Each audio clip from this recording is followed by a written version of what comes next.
में इंडेक्स के गेनर्स बता रही है, एक तो ब्रिटानिया रहा, दूसरा अदानी एंटरप्राइजेस 4.5% ऊपर। टेक्नोलॉजी में भी पिछले 2 ट्रेडिंग सेशंस में धीरे धीरे करके एक्शन आया, तो HCL टेक और इन्फोसिस दरअसल वो स्टॉक्स है जहां पर तेजी की पोजीशंस इस हफ्ते हुई हैं। डीवीज लैब 12% टूटा है इस हफ्ते, ध्यान रखिएगा।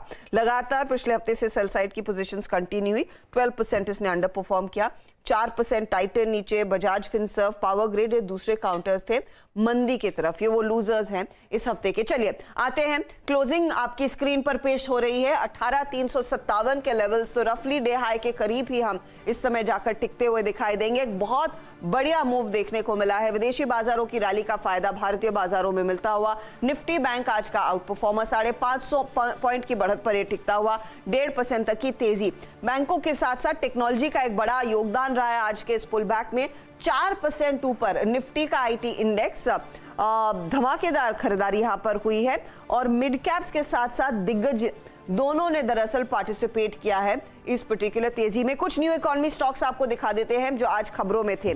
जोमेटो देखिए, नंबर्स आए, लॉस कम हो रहा है, एडजस्टेड इबिटा का कुछ खुलासा किया कि पिछले क्वार्टर एक्चुअली लॉस था, अब इस क्वार्टर में इबिटा पॉजिटिव हो रहा है, 13% भागा। नायका आज देखिएगा करीब 10% के गेन्स पर जाकर टिकता हुआ। पीबी फिनटेक जहां पर आज वो प्री आईपीओ लॉक इन खुलता हुआ दिखाई दिया है, उसमें भी 6.5% तक की तेजी देखने को मिली, यानी कि ज्यादा बिकवाली के हाथ नहीं आए। इनफैक्ट कई लोगों ने स्टॉक उठाया है खुले बाजार में। तो ये कुछ स्टॉक्स थे जहां पर हमने देखा अच्छी खासी तेजी, और पेटीएम में भी 1% तक का इजाफा बनता हुआ दिखाई दिया था। अब आते हैं वॉल पर जो आपको क्लियरली दिखाएगा हीट मैप कि कहां पर तेजी और कितनी तेजी देखने को मिली।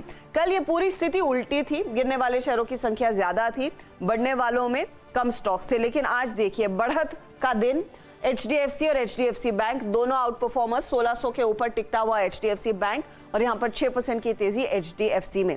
MSCI ने जो रूल साफ किए हैं मर्जर को लेकर, वेटेज इन दोनों का बढ़ता हुआ दिखाई देगा।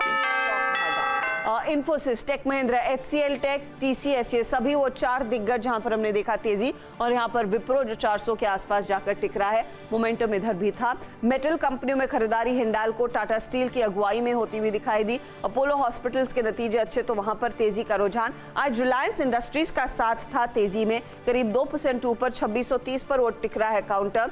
ग्रासिम हो, निजी बैंकों में आप देखिएगा एक्सिस बैंक जैसे ट्रेड्स जमकर घूमे हैं तेजी की तरफ। इंडसइंड बैंक में हमने देखा तेजी आई, of course HDFC leader of the pack रहा।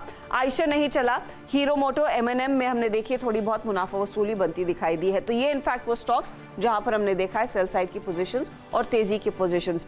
फाइनल क्लोज जो आ रहा है 18,356 के आसपास, एक तगड़ा तेजी का सत्र, 328 अंकों की बढ़त पर दरअसल हम इंडेक्स को छोड़ जा रहे हैं, और 42,144 के लेवल्स पर निफ्टी बैंक, यानी कि यहाँ पर 500 अंकों की बढ़त। बस मिड कैप इंडेक्स है जो चला नहीं, आज फ्लैट रहा। अब लेकर आते हैं सीधा सौदा में नीरज और आशीष के टॉप परफॉर्मर्स। आशीष ने तेजी का साथ ही पकड़ा था, HDFC bank, Infosys, Fine Organics, Tech Mahindra, ये वो काउंटर जो उन्होंने चुने और सब में 4.5 से 5.5% तक का इजाफा बनता दिखाई दिया। अब आइए नीरज के आउट परफॉर्मर्स पर, वहां पर भी तेजी के ही कॉल्स हैं जो ज्यादा जमे हैं। Apollo Hospital, Deepak Nitrite, Brigade, Torrent Power, numbers का कुछ तड़का यहां पर भी देखने को मिला है, लेकिन सेंटिमेंट आज जमकर तेजी का था और वही स्क्रीन पर रिफ्लेक्ट होता हुआ दिखाई दिया। चलिए अब हम उतरेंगे कल की वीकेंड में, और याद रखिएगा इस समय इशारा यही है कि डाउ 170 पॉइंट ऊपर, नैस्डैक 95 पॉइंट ऊपर, तो वहां पर एक और सत्र तेजी की तैयारी हो रही है। अब इवेंचुअली क्या होगा उसको हम रिविजिट करेंगे सोमवार सुबह। शुक्रिया, और आप सभी से लेंगे इजाजत, लेकिन खबरों का सिलसिला जारी रहेगा। आप बने रहें CNBC आवाज।